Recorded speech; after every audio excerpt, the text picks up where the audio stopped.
Basically revaluation account का मतलब क्या होता है? रीवैल्यूएशन शब्द का यदि मैं आपसे पूछूं, रीवैल्यूएशन, रीवैल्यूएशन शब्द का मतलब क्या होता है, इसको यदि आप दो भागों में बांटोगे तो एक शब्द है री और दूसरा है वैल्यूएशन। री का मतलब होता है वापस, और क्या करना, वैल्यूएशन किस चीज का। यहाँ पर ये बेसिकली खाता है, ये क्या है, रिवैल्यूएशन अकाउंट एक खाता है जिसे बोला जाता है पुनर्मूल्यांकन खाता। पुनर्मूल्यांकन शब्द से ही आपको आ रहा है, पुनर्मूल्यांकन मतलब पुनः से उसकी वैल्यू निकालना, ठीक है, किसकी वैल्यू निकालना। देखिए बेसिकली क्या होता है, जब किसी साझेदारी फर्म में कोई नया पार्टनर आता है ना, तो उस समय क्या किया जाता है कि फर्म ने कोई संपत्ति आज से 10 साल 20 साल पहले खरीदी हो सकता है कि आपके घर में आपके मम्मी पापा ने कोई प्लॉट आज से 20 साल पहले खरीदा हो 50,000 में, बट आज उसकी वैल्यू कितनी है, 1 लाख, 1 करोड़ 50 लाख। हो सकता है 50,000 का प्लॉट आज 1 करोड़ 50 लाख रुपए का हो गया, मतलब 1.5 करोड़ रुपए का प्लॉट हो गया। बट आप आपकी पुस्तकों में बैलेंस शीट में उस प्लॉट को 20 सालों से ही सिर्फ 50,000 रुपए पर ही क्या है दोस्तों दिखाते हुए आ रहे हो, तो क्या उसकी वैल्यू करेक्ट है? नहीं। उस प्लॉट पर यदि हम मानकर चले 1 करोड़ 49 लाख 50,000 रुपए का जो प्रॉफिट हुआ है, उस प्रॉफिट पर हक किसका है? सिर्फ पुराने साझेदारों का, क्योंकि उन्होंने लिया था। नया साझेदार तो आ जा रहा है, तो क्या उस साझेदार को यदि मानकर चले कि वो 50,000 रुपए की कैपिटल दे रहा है, यदि कोई एक साझेदार नया आ रहा है फर्म में, वो 50,000 रुपए की कैपिटल देकर पार्टनर बन रहा है, तो जो 1 करोड़ 49 लाख 50,000 का जो प्रॉफिट फर्म को हुआ है, क्या उस प्रॉफिट पर उसका हक होना चाहिए क्या? नहीं। वो तो पुराने साझेदारों का उसके ऊपर हक होना चाहिए। इसीलिए नया साझेदार जिस दिन आता है, उसके आने के पहले फर्म के अंदर जितनी भी असेट्स और लाइबिलिटी होती है, उसका पुनर्मूल्यांकन जिसे बोला जाता है रीवैल्यूएशन, उसका मतलब होता है उन सभी संपत्ति और दायित्वों को आज की वैल्यू पर लेकर आया जाता है और उससे होने वाले प्रॉफिट और लॉस को पुराने साझेदारों में बांट दिया जाता है, ताकि नया साझेदार आए तो कोई इशू या डिस्प्यूट अराइज ना हो। ठीक है, तो आई होप सो आपको समझ में आया कि पुनर्मूल्यांकन खाता या रीवैल्यूएशन खाता क्यों बनाया जाता है, ताकि हो सकता है पुराने समय में, पास्ट में, पिछले समय में फर्म ने कोई संपत्ति खरीदी हो जिसका आज का मूल्य हो सकता है या तो बढ़ गया हो या कम हो गया हो, तो उसको असेट्स और लाइबिलिटी को आज की वैल्यू पर लेकर आना और उससे होने वाले प्रॉफिट और लॉस को पुराने साझेदारों में बांटना, उसके लिए क्या बनाया जाता है, रिवैल्यूएशन अकाउंट बनाया जाता है। आई होप सो आपको दोस्तों इस एग्जांपल से बहुत क्लियर हुआ होगा रिवैल्यूएशन अकाउंट क्यों बनाया जाता है। तो सबसे पहले हम यहाँ पर डिस्कस करते हैं कि रिवैल्यूएशन अकाउंट क्या होता है। रिवैल्यूएशन अकाउंट जो होता है वो असेट्स और लाइबिलिटी को आज की वैल्यू पर लाने के लिए क्या है दोस्तों बनाया जाता है। मैं आपको बता चुका हूं कि हो सकता है आज से 20 साल पहले प्लाट खरीदा हो 20,000 रुपए पे, वो आपकी पुस्तकों में 20,000 रुपए पे नहीं चल रहा हो, बट उसकी आज की प्राइस, सॉरी 50,000 पे खरीदा था, आज भी 50,000 पर है, बट उसकी मार्केट वैल्यू कितनी है, 1.5 करोड़। तो हम जब भी रिवैल्यूएशन अकाउंट बनाएंगे तो उस असेट्स को, उस प्लॉट को कितने पर दिखाएंगे रिवैल्यूएशन अकाउंट में, 1 करोड़ 50,000 रुपए में। मतलब इससे कितना होने वाला प्रॉफिट, इससे होने वाला प्रॉफिट 1 करोड़ 49 लाख रुपए क्या है दोस्तों, पुराने साझेदारों में बढ़ जाएगा। किस रेशियो पर, उनके ओल्ड प्रॉफिट शेयरिंग रेशियो पर। दूसरा क्वेश्चन आता है कि ये खाता कब बनाया जाता है, तो जब भी फर्म में नया पार्टनर आता है तो हम क्या करते हैं, रिवैल्यूएशन अकाउंट बनाते हैं। ठीक है, रिवैल्यूएशन अकाउंट क्या है, रिवैल्यूएशन अकाउंट बनाया जाता है या तो कोई नया पार्टनर आए या पुराना पार्टनर जाएगा भी ना, तो भी हम क्या करेंगे दोस्तों, कोई पार्टनर जाएगा भी तो वो क्या है, अपने प्रॉफिट में से हिस्सा लेकर जाएगा। तो हो सकता है कि आपने आज से 50 साल पहले, 20 साल पहले 50,000 में प्लॉट खरीदा हो और आज भी वो 50,000 पे ही चल रहा है, तो जब पुराने साझेदार को हिस्सा दोगे तो क्या वो 50,000 रुपए के प्लॉट में से हिस्सा दोगे, वो लड़ लेगा वो आपसे। वो बोलेगा भैया आज की जो मार्केट प्राइस है ना, 1 करोड़ 49 लाख 50,000 रुपए का जो प्रॉफिट है उसमें से मेरे को हिस्सा दो। तो पुनर्मूल्यांकन खाता नए पार्टनर के एडमिशन के समय तो बनाया ही जाता है, साथ ही साथ जब कोई पार्टनर रिटायर होता है या फर्म को छोड़कर जाता है तो हम बोलेंगे क्या, या तो रिटायरमेंट हो या कोई पार्टनर की डेथ हो जाए, उस समय पर भी क्या करेंगे, हम पुनर्मूल्यांकन खाता बनाएंगे ताकि साझेदार को मिलने वाला हिस्से का सही कंप्यूटेशन किया जाए।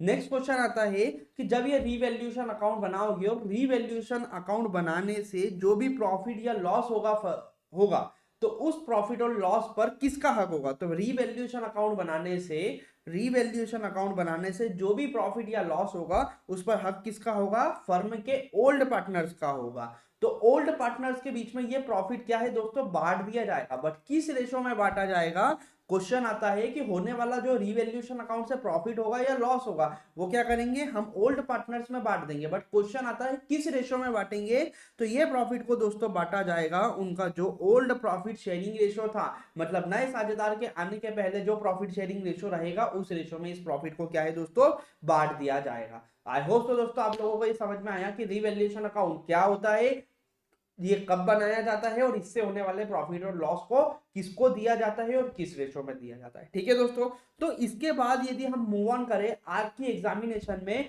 या आपके सिलेबस में, वो आपसे क्या पूछता है, इससे related journal entries. Revaluation account से रिलेटेड सर आपको क्या पूछता है एग्जामिनर, रीवैल्यूएशन अकाउंट से रिलेटेड जर्नल एंट्री। तो पहला पॉइंट हमने देखा कि रीवैल्यूएशन अकाउंट में कौन सी चीजें लिखी जाती है, असेट्स और लायबिलिटी से संबंधित। तो हमने क्या करा, हमने दो पार्ट कर लिए कि रीवैल्यूएशन में हम या तो असेट्स का की अकाउंट, असेट्स का लेखा जोखा करेंगे या लायबिलिटी का लेखा जोखा करेंगे। हो सकता है कि आपकी असेट्स की वैल्यू क्या होगा, या तो असेट्स की वैल्यू दोस्तों आप लोगों की बढ़ेगी या असेट्स की वैल्यू आप लोगों की क्या होगी, कम होगी। ठीक है, जब भी हम रिवैल्यूएशन अकाउंट बनाएंगे तो हो सकता है आज से 20 साल पहले असेट्स खरीदी हो तो उस असेट्स की वैल्यू बढ़ जाएगी। जैसे प्लॉट 50,000 में खरीदा था, 1.5 करोड़ का हो गया। बट हो सकता है मशीनरी जो आज से 5 साल पहले 5 लाख रुपए की खरीदी हो, आज उसकी वैल्यू कितनी हो गई हो, सिर्फ 2 लाख रुपए रह गई हो। तो असेट्स की वैल्यू क्या हो सकती है, कम भी हो सकती है। उसी तरीके से लाइबिलिटी, लाइबिलिटी का मतलब क्या था, लाइबिलिटी का मतलब कि आपको या तो पैसा देना है किसी को, तो उसका मतलब क्या, पहले आपको किसी को 5,000 रुपए देना था बट उसने आज ब्याज लगा दिया उसके ऊपर, तो वो आपसे 7,000 रुपए मांग रहा है। तो इसका मतलब क्या है, आपकी लाइबिलिटी बढ़ सकती है। या हो सकता है आपको पहले किसी से 5,000 रुपए देना था, आपने अभी तक नहीं दिए, तो वो बोलता है भाई तू एक काम कर, 5,000 मत दे, तू तो 2,000 रुपए देके आज निपटारा कर। तो आपकी लाइबिलिटी क्या हो सकती है, कम हो सकती है। तो जब भी हम रिवैल्यूएशन अकाउंट बनाएंगे तो हमारी चार सिचुएशन हो सकती है, या तो असेट्स की वैल्यू बढ़ेगी या असेट्स की वैल्यू कम होगी, या तो लाइबिलिटी की वैल्यू बढ़ेगी या लाइबिलिटी की वैल्यू कम होगी। ठीक है, आप देखना आपकी बुक में भी जर्नल एंट्री में यही चीज है, बट मैंने उसको यहाँ पर इजी अंडरस्टैंडिंग के लिए क्या किया, उसको आपको तोड़कर दे दिया सो दैट आप आसानी से समझ सको। ठीक है, तो पहला केस यदि हम लेते हैं, जब भी फर्म के अंदर क्या होगा, असेट्स की वैल्यू बढ़ेगी। तो असेट्स की वैल्यू बढ़ेगी तो असेट्स जब भी बढ़ती है तो असेट्स अकाउंट को क्या किया जाता है, डेबिट किया जाता है।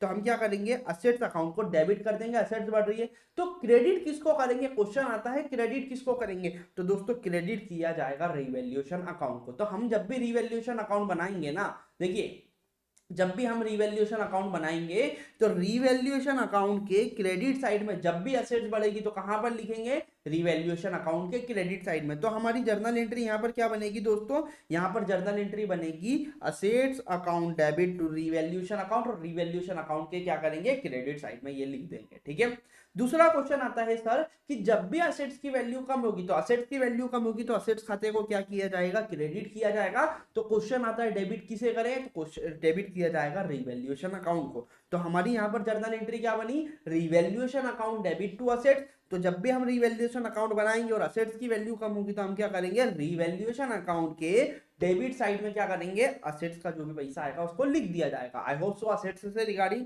आपकी अकाउंटिंग क्लियर हुई कि जब भी रिवैल्यूएशन अकाउंट बनाएंगे तो असेट्स जब भी बढ़ेगी, असेट्स बढ़ेगी तो रिवैल्यूएशन के क्रेडिट साइड में, और जब भी असेट्स कम होगी तो रिवैल्यूएशन अकाउंट के डेबिट साइड में लिखा जाएगा। ठीक है, फिर दूसरा केस आता है असेट्स से संबंधित केस। तो दोस्तों हमने क्या है यहाँ पे कवर कर लिया। अब बात आती है लाइबिलिटी से संबंधित। हो सकता है आपकी लाइबिलिटी क्या हो, बढ़े। तो लाइबिलिटी जब भी बढ़ेगी तो हम क्या एंट्री करेंगे, लाइबिलिटी जब भी बढ़ती है तो लाइबिलिटी खाते को क्रेडिट किया जाता है। जैसे क्रेडिटर, क्रेडिटर क्या है, एक तरीके की लाइबिलिटी। जब भी क्रेडिटर बढ़ते हैं फर्म के तो क्या किया जाता है, क्रेडिट किया जाता है। तो जब भी लाइबिलिटी बढ़ेगी तो हम क्या करेंगे, लाइबिलिटी खाते को क्रेडिट करेंगे। तो क्वेश्चन आता है डेबिट किसे करें, अरे भैया रिवैल्यूएशन अकाउंट बना रहे हैं तो रिवैल्यूएशन अकाउंट को ही डेबिट किया जाएगा। तो जब भी हम रिवैल्यूएशन अकाउंट बनाएंगे और जब भी फर्म की लाइबिलिटियां बढ़ेगी, तो लाइबिलिटी बढ़ेगी तो हम क्या करेंगे, रिवैल्यूएशन अकाउंट के डेबिट साइड में लिखेंगे। ये देखिए रिवैल्यूएशन अकाउंट के डेबिट साइड में लिखा और लाइबिलिटी खाते को क्या कर दिया, क्रेडिट कर दिया। तो सर लाइबिलिटी यदि कम होगी तो हम क्या करेंगे, इसका उल्टा कर देंगे, यस ऑफ कोर्स। तो लाइबिलिटी यदि आपकी कम होगी तो आप क्या करोगे, लाइबिलिटी यदि फर्म की कम होगी तो लाइबिलिटी खाते को करा जाएगा डेबिट, और क्रेडिट किसे करा जाएगा, रिवैल्यूएशन अकाउंट को। तो देखिए आप यहां से देख सकते हैं कि फर्म की लाइबिलिटी जब भी कम होगी तो लाइबिलिटी कम होगी तो क्या करेंगे, रिवैल्यूएशन खाते को कर देंगे क्रेडिट, और लाइबिलिटी अकाउंट को कर देंगे डेबिट। ठीक है, आई होप सो दोस्तों आपको जर्नल एंट्री समझ में आई। तो यहाँ पर हमने क्या समझा, यहाँ पर समझा कि असेट्स बढ़ेगी तो क्या जर्नल एंट्री होगी, लाइबिलिटी बढ़ेगी तो क्या जर्नल एंट्री होगी, असेट्स कम होगी तो क्या जर्नल एंट्री होगी, और असेट्स लाइबिलिटी कम होगी तो क्या जर्नल एंट्री होगी। ओके, तो ये रिवैल्यूएशन अकाउंट में आप असेट्स और लाइबिलिटी का लेखा जोखा या अकाउंटिंग कर दोगे। अब ये सब करने के बाद आपके रिवैल्यूएशन अकाउंट में दो सिचुएशन हो सकती है। क्या सिचुएशन हो सकती है, या तो क्रेडिट साइड का बैलेंस आपका ज्यादा हो सकता है डेबिट साइड से, मतलब क्या सर नहीं समझ में आया। हो सकता है कि आपका असेट्स साइड का जो टोटल आ रहा है, यहां पर समझना केस, यहां पर हो सकता है कि आपका असेट्स साइड का जो टोटल आ रहा है वो आ रहा है 100 रुपए, बट लाइबिलिटी साइड का आपका टोटल आ रहा है 90 रुपए। तो बचा हुआ डिफरेंस कितना रहेगा, 10 रुपए। तो ये 10 रुपए कहां पर लिखा जाएगा, ये 10 रुपए लिखा जाएगा यहाँ पर, कहां पर, जहां पर कम आ रहा है उस साइड में, डेबिट साइड में कम आ रहा है ना। इसका मतलब क्या होता है, इसका मतलब होता है कि ये 10 रुपए क्या है, रीवैल्यूएशन करने से आपकी असेट्स 100 रुपए से बढ़ी है और आपकी लाइबिलिटी 90 रुपए से बढ़ी है। इसका मतलब क्या हुआ, फर्म को रीवैल्यूएशन के थ्रू प्रॉफिट हुआ है। तो ये जो 10 रुपए का प्रॉफिट हुआ है, ये प्रॉफिट किसको बांटा जाएगा, ये प्रॉफिट बांटा जाएगा पुराने पार्टनर्स को उनके ओल्ड प्रॉफिट शेयरिंग रेशो में। तो क्या हुआ, यहां पर जब भी आप रिवैल्यूएशन करोगे तो रिवैल्यूएशन पर होगा क्रेडिट साइड, मतलब आपका असेट्स का साइड का टोटल ज्यादा है किससे, लाइबिलिटी के साइड से। इसका मतलब क्या है, इसका मतलब हुआ फर्म को क्या हुआ, प्रॉफिट। तो ये प्रॉफिट को हम क्या करेंगे, ये प्रॉफिट को हम बांट देंगे पुराने साझेदारों में। किसमें बांट देंगे दोस्तों, ओल्ड पार्टनर्स में बांट दिया जाएगा। किस रेशो में, उनके ओल्ड प्रॉफिट शेयरिंग रेशो में। तो हमारी जर्नल एंट्री क्या बनेगी, हमारी जर्नल एंट्री बनेगी रिवैल्यूएशन अकाउंट डेबिट। रिवैल्यूएशन खाते के डेबिट पक्ष में लिखेंगे टू पार्टनर्स कैपिटल अकाउंट। हमने क्या करा, यहां पर ये जो 10 रुपए है हम क्या करेंगे, यहां पर लिख देंगे टू पार्टनर्स कैपिटल अकाउंट 10 रुपए, और ये उनके ओल्ड प्रॉफिट शेयरिंग रेशो में बांट देंगे। ठीक है, आई होप सो आपको समझ में आया। अब हो सकता है कि ये असेट्स और लाइबिलिटी का रीवैल्यूएशन करने के बाद फर्म को क्या हुआ हो, रीवैल्यूएशन करने के बाद हो सकता है दोस्तों फर्म को क्या हुआ हो, लॉस हुआ हो, नुकसान हुआ। सर नहीं समझ में आया, इसका मतलब क्या हो सकता है, केस दूसरा समझ लो जस्ट में। यहां पर आप क्या मान लो, पहले आपकी असेट्स कितने से बढ़ी थी, 100 रुपए से। तो आप इसका उल्टा कर लो, ये मानकर चलो कि आपकी असेट्स से सिर्फ 90 रुपए से बढ़ती है और फर्म की लाइबिलिटी कितने रुपए से बढ़ती है, 100 रुपए से। इसका मतलब क्या हुआ है, डेबिट साइड का बैलेंस कम, सॉरी क्रेडिट साइड का बैलेंस कम है और डेबिट का बैलेंस ज्यादा है। तो बैलेंसिंग फिगर हमको कहां लिखना पड़ेगा, यहाँ पर 10 रुपए।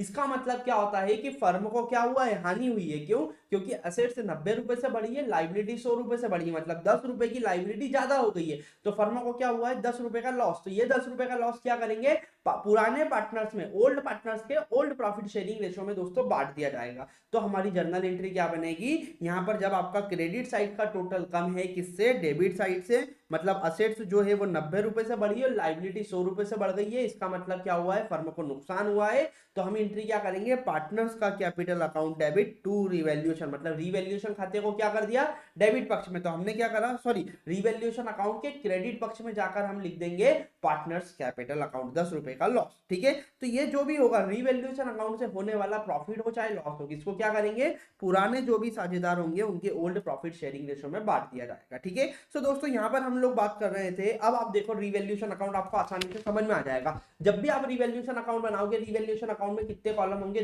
4। पर्टिकुलर अमाउंट, पर्टिकुलर अमाउंट, इसके कितने साइड होंगे, 2 साइड, एक होगा डेबिट दूसरा होगा क्रेडिट। जब भी आपकी असेट्स बढ़ेगी आप क्या करोगे, क्रेडिट साइड में लिखोगे। जब भी आपकी असेट्स कम होगी क्या करोगे, डेबिट साइड में लिखोगे। जब भी आपकी लाइबिलिटी कम होगी क्रेडिट साइड में, जब भी लाइबिलिटी बढ़ेगी डेबिट साइड में। फर्म को यदि प्रॉफिट होगा, प्रॉफिट होगा तो कहां पर आएगा, फर्म को यदि प्रॉफिट होगा तो ये ओल्ड पार्टनर्स में बढ़ जाएगा, ओल्ड प्रॉफिट शेयरिंग रेशो में। और फर्म को यदि लॉस होगा तो वो क्या बढ़ जाएगा, लॉस बढ़ जाएगा ओल्ड प्रॉफिट शेयरिंग रेशो में। इस तरीके से आपका रिवैल्यूएशन अकाउंट दोस्तों यहां पर आकर पूरी तरीके से खत्म हो जाता है। बिलीव मी एंड फेथ मी, यदि इसको लॉजिकली समझ ले तो कोई सा भी क्वेश्चन आप क्या है चुटकियों में कर दोगे, चाहे वो आपसे जर्नल एंट्री पूछे चाहे वो आपसे रिवैल्यूएशन अकाउंट बनाने को पूछे। ठीक है, तो एक बार क्विक रिकेप कर लेते हैं। देखिए क्विक रिकेप में अभी हमने क्या पढ़ा, रिवैल्यूएशन अकाउंट क्या होता है। पहली चीज क्या होता है, ये असेट्स और लायबिलिटी को उस आज की प्रेजेंट वैल्यू पर लाने के लिए बनाया जाता है। ये कब बनाया जाता है, या तो नया पार्टनर आए या पुराना पार्टनर छोड़कर जाए या किसी पार्टनर की डेथ हो जाए तो उसके समय बनाया जाता है। बेसिकली इससे होने वाला प्रॉफिट या इससे होने वाला लॉस किसको दिया जाता है,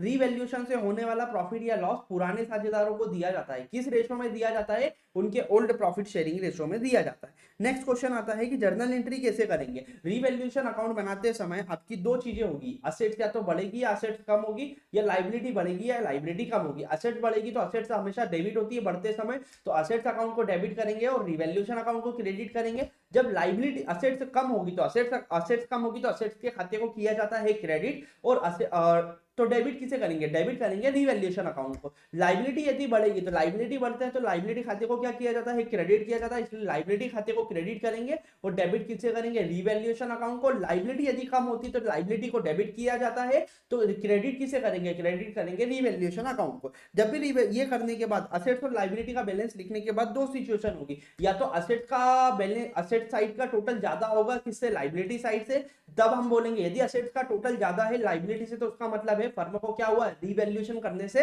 दोस्तों हुआ है प्रॉफिट। तो इस प्रॉफिट को क्या करेंगे, इस प्रॉफिट को बांट देंगे ओल्ड पार्टनर्स के ओल्ड प्रॉफिट शेयरिंग रेशो में। या हो सकता है रिवैल्यूएशन करने से फर्म की क्या हो, असेट्स कम बढ़ी हो, लाइबिलिटी ज्यादा बढ़ी हो, फर्म को लॉस हुआ हो, तो क्या करेंगे, इस लॉस को भी बांट देंगे ओल्ड पार्टनर्स के ओल्ड प्रॉफिट शेयरिंग रेशो में। देन हमने देखा था रिवैल्यूएशन अकाउंट। रिवैल्यूएशन अकाउंट में प्रॉफिट होगा तो कहां पर बैलेंसिंग फिगर आएगा, प्रॉफिट होगा तो यहां पर बैलेंसिंग फिगर आएगा, लॉस होगा तो यहां पर बैलेंसिंग फिगर आएगा। आई होप सो दोस्तों आपको ये क्वेश्चन जो कंसेप्ट है थोरोली और बहुत डिटेयली समझ में आया है। Thank you so much and all the best for your exam.